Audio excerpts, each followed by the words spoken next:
नमस्कार। आकाशवाणी कटक आंचलिक संवाद पढ़ुंट सत्यव्रत बेहुरा। मुख्य संवाद आभासी जरिया 71,000 अधिक नवनियुक्त नियुक्तिपत्र बंटन कले प्रधानमंत्री। अक्षय शक्ति क्षेत्र में अग्रणी राज्य भाव परिगणित हेब ओडिशा कहिले उपमुख्यमंत्री कनकवर्धन सिंहदेव। काठजोड़ी नदी उपरे आउ 2टी पोल निर्माण प्रस्ताव रही सूचना देले आईन मंत्री। एवं ओडिशा हाईकोर्ट परिसर में मधुसूदन दास विचारपति पाठागार उद्घाटित। देशर युववर्गों गत 1.5 वर्ष मध्य प्राय 10 लाख सरकारी चाकरी सृष्टि करा जाइछि बोली प्रधानमंत्री नरेंद्र मोदी कहिसंति।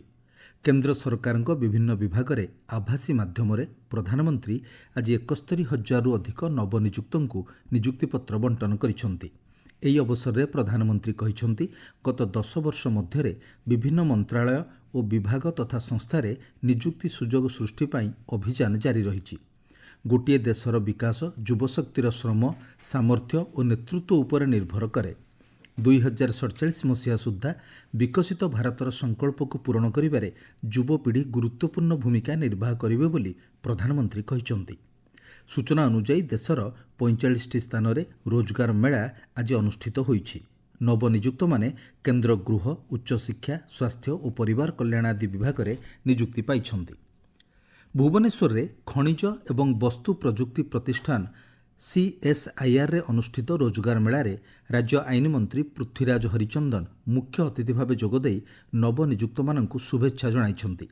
ଏହି କ୍ରମରେ ମୁଖ୍ୟ ଅତିଥି ଶ୍ରୀ ହରିଚନ୍ଦନ 401 ଜଣ ନବନିଯୁକ୍ତଙ୍କୁ ନିଯୁକ୍ତିପତ୍ର ବଣ୍ଟନ କରିଥିଲେ। ଏଥିରେ କେନ୍ଦ୍ର ସରକାରଙ୍କ ବିଭିନ୍ନ ପ୍ରତିଷ୍ଠାନର ମୁଖ୍ୟମାନେ ଉପସ୍ଥିତ ଥିଲେ। ଓଡ଼ିଶା ଆଗାମୀ ଦିନରେ ଅକ୍ଷୟ ଶକ୍ତି କ୍ଷେତ୍ରରେ ଏକ ଅଗ୍ରଣୀ ରାଜ୍ୟ ଭାବେ ପରିଗଣିତ ହେବ ବୋଲି ଉପମୁଖ୍ୟମନ୍ତ୍ରୀ ତଥା କୃଷି ଓ କୃଷକ ସଶକ୍ତିକରଣ ମନ୍ତ୍ରୀ କନକବର୍ଦ୍ଧନ ସିଂହଦେଓ କହିଛନ୍ତି। आज ग्रिडको एवं आई फरेस्टर मिलित आनुकूल्य भुवनेश्वर आयोजित ओडिशा सौरशक्ति निवेशक सम्मेलन में जोगदे श्री सिंहदेव कहते निवेशकों ओडिशार जलवायु अनुकूल रही एवं राज्य सरकार समस्त आवश्यक सहायता जोगाईदेवे। से कहते 2025 डिसेम्बर सुधा राज्य में 3 लाख लोकों घरे रूफटॉप सोलार लगाजिब। वर्तमान सुधा एथिलागी 1,50,000 आवेदन आसीथिबा से कहते। 2030 मसीहा सुधा राज्य में 7.5 गीगावाट अक्षय शक्ति उत्पादन निमंते ओडिशार प्रतिबद्धता रही से कहते। कटक नुआबजार गोशाला स्थित 500 मीटर लंब रेल ओभरब्रिजर आईन मंत्री पृथ्वीराज हरिचंदन आज लोकार्पण करिसेंति। ଏହି ଅବସରରେ ସେ କହିଛନ୍ତି କଟକ ସହରରେ ଭିଡ଼ କମାଇବା ପାଇଁ କାଠଯୋଡ଼ି ନଦୀ ଉପରେ ଆଉ 2ଟି ପୋଲ ନିର୍ମାଣ ହେବ। जुडिशियल एकाडेमी ठारू त्रिशूलिया पर्यंत 4 थाकिया रास्ता और जुडिशियल एकाडेमी जोब्रा पर्यंत 6 थाकिया रास्ता कराजिबो। अन्य पक्षरे आसंता वर्ष नवेम्बर मास सुद्धा एससीबी मेडिकल कॉलेज और हॉस्पिटल द्वितीय कैंपस कार्य शेष करने लगी लक्ष्य धार्य करा जायथिबा मंत्री श्री हरिचंदन कहिसंति। भुवनेश्वर और कटक सहर मिसेकी जो outer ring road Bhubaneswar Cuttack जो आरंभ करने जो प्रक्रिया ताको आमे आरंभ चिंता भी तापाई भी योजना आरंभ होउची एवं विशेष करके आउ गोटे 2टी परियोजना आमे आरंभ चिंता करिछु जोटार तार प्रक्रिया आमे प्रक्रियाकरण स्थिति रे अछि। जोटा मु आज कहली जे जो रास्ता जुडिशियल एकाडेमी पर्यंत जो 6 लेन रास्ता होउची जोटा कि आपनकर बस टर्मिनाल को एक सुगम रास्ता दवा पई व्यवस्थित है रास्ता को आमे जोब्रा पर्यंत से रास्ता को टाणी कि नवा पई आमे चिंता करिछु। सड़क सुरक्षा और दुर्घटना ह्रास दिगरे राज्य सरकार सर्वाधिक गुरुत्व देउछन्ति बोली वाणिज्य और परिवहन मंत्री विभूतिभूषण जेना कहिसंति। भुवनेश्वर खारबेल भवन स्थित वाणिज्य और परिवहन विभागर सम्मिलनी कक्षरे अनुष्ठित कार्यक्रम में मंत्री श्री जेना कहिसंति विकसित ओडिशा पई निरापद यात्रा और सड़क सुरक्षा उपरे सर्वाधिक गुरुत्व दिया जाउछि। एहाकु आहुरी व्यापक करबाकू राज्य परिवहन कर्तृपक्ष और IIT माड्रास मध्यरे एक बुझामणा पत्र स्वाक्षरित होईछि। पूर्वोदय मिशन ने पारादीप विकास द्वीप हेबो बोली केन्द्रमंत्री धर्मेन्द्र प्रधान कहिसंति। आज पारादीप रे आयोजित कार्यकर्ता सम्मेलन को संबोधित करी श्री प्रधान कहिसंति पारादीप बंदर क्रमागत भावे 100 मिलियन मेट्रिक टन पण्य कारोबार करी बृहत्तम बंदर भावे परिचय हासिल करिछि। आगामी दिन में पारादीप रे शिल्पायन को त्वरान्वित कराजिबो बोली से कहिसंति। आपण माने आंचलिक संवाद शुणुछंती आकाशवाणी कटक केन्द्ररू। राज्य जलसंपद विभाग पक्षरू आरंभ होइथिबा पानी पंचायत पक्ष 2025 आसंता मास 5 तारिख पर्यंत चलिब। प्रथम पर्यायर राज्यर 136 डिविजन ने मंडल स्तरीय पानी पंचायत पक्ष पालित हेउछि। आसंता 29 तारिख जिला स्तरीय एवं जनवरी 5 तारिख राज्यस्तरीय समारोह अनुष्ठित हेब।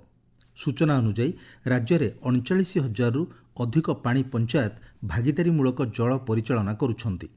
उठा जलसेचन प्रकल्प अधीन महिला मत्स्यजीवी और जल उपभोक्ता आवश्यक सहायता जोगाई दि जाउछि। 2028-29 आर्थिक वर्ष सुधा 80,000 हेक्टर अंचल में पुनः निर्माण पर 1,338 कोटी टंका व्ययबराद करा जाइथिबा जणापड़िछि। बरगढ़ जिला झारखंड पंचायत समिति कार्यालय में जन अभियोग शुणाणी शिविर अनुष्ठित हो जाइछि। जिलापाल और आरक्षी अधीक्षक जोगदे 93टी अभियोगर शुणाणी करी तुरंत समाधान करने को विभागीय अधिकारी को निर्देश देते। नुआपड़ा जिला बोडेन ब्लॉक सम्मेलनी कक्ष में अनुष्ठित शिविर में मोट 90टी अभियोग शुणाणी कर आवश्यक पदक्षेप नेबापी विभागीय अधिकारी को जिलापाल मधुसूदन दास निर्देश देइछन्ति। गंजाम जिला ब्रह्मपुर उपखंड स्तरीय अभियोग शुणाणी में 58टी अभियोग मध्य 5टीर त्वरित समाधान करा जाइथिला। शिविर में 2 जनक रेडक्रॉस पांठि 8,000 टंका सहायता प्रदान करा जाइछि। संबलपुर नाकटी देउल ब्लॉक स्थित सम्मेलनी कक्ष में अनुष्ठित शिविर में 93टी अभियोग पंजीकृत होइथिला। सेगुड़िकर तुरंत समाधान पाई विभागीय अधिकारी माननकु जिलापाल निर्देश देइथिले। सुवर्णपुर जिला वीर महाराजपुर ठारे ब्लॉक स्तरीय जनशुणाणी शिविर में 39टी अभियोगर समाधान करा जाइथिला। पुरी सद्भावना सभागृह अनुष्ठित अभियोग शुणाणी शिविर में 65टी अभियोग मध्य 8टीर तत्काल समाधान करा जाइथिबा जणापड़िछि। देशरू 2025 मसीहा सुधा जक्ष्मा रोगर मूलोत्पाटन पर सरकार पक्षर विभिन्न योजना कार्यकारी करा जाउछि। याकु सफल करबा पई 100 दिनिया जक्ष्मा निराकरण अभियान रायगड़ा जिले में आरंभ होइछि। जिले में थिबा जक्ष्मा रोगी को चिन्हट करा जाई चिकित्सा करा जाउछि। ए संपर्क में मुनिगुड़ा गोष्ठी चिकित्सा अधिकारी डाक्टर आशीष कुमार पंडा आकाशवाणी को कहिसंती। रायगड़ा जिले में 100 डेज टीबी प्रोग्राम स्टार्ट होइछि, जहाँकि डिसेम्बर 7 स्टार्ट होइकि मार्च 17 जाए चलियो। यही समय भितर आम 60 वर्ष अधिक डायबिटीज रोगी, अपपुष्टि रोगी प्लस HIV पेसेंट एवं टीबी पेसेंट मान कंटाक्ट जो मैंने अच्छा समस्त कफ परीक्षा हम। कफ परीक्षा होगी ट्रूनाट द्वारा टेस्ट हम, समस्त परीक्षा हम। जदि भी ट्रूनाट नेगेटिव बाहर आम एक्सरे भी करा। प्रोग्राम प्रथम लक्ष्य होची आम टीबी पूरा एलिमिनेशन करवा। ढेंकानाल जिला कंकड़ाहाड़ ब्लॉक अंतर्गत दंडाधार पर्यटन स्थली को उपमुख्यमंत्री प्रभाती परिड़ा आज लोकार्पण करिसेंति। पर्यटन स्थली रे 5 कोटी 6 लाख टंका व्यय नवीकरण करा जाई पार्किंग व्यवस्था, शिशु क्रीड़ा क्षेत्र, फूड प्लाजा आदि निर्माण करा जाइछि। यार विकास फल स्थानीय जनसाधारण आर्थिक क्षेत्र में विकास घटिबो बोली श्रीमती परिड़ा कहिसेंति। एथिसह सुभद्रा योजनारू जणे हेले हिताधिकारी वंचित कराजिबो नाही बोली कहिबा सह महिला सशक्तिकरण द्वारा राज्यर द्रुत विकास संभव बोली से कहिसेंति। ओडिशा हाईकोर्ट परिसर में आज मधुसूदन दास विचारपति पाठागार उद्घाटित होइछि। मुख्य विचारपति जस्टिस चक्रधारी शरण सिंह यहाको उद्घाटन करिसेंति। पुनरुद्धार होइथिबा एही पाठागार में 50,000 रु अधिक आईन पुस्तक रहिछि। हाईकोर्टर आईनजीवी और विचारपति एही पाठागार सहायक हेबो बोली पाठागार कमिटीर अध्यक्ष तथा विचारपति जस्टिस संगम कुमार साहू कहिसेंति। आगामी बड़दिन एवं ख्रीष्टीय नववर्ष में पुरी रे व्यापक भिड़ को दृष्टि रखी पुरी प्रशासन पक्षर स्वतंत्र व्यवस्था ग्रहण करा जायछि।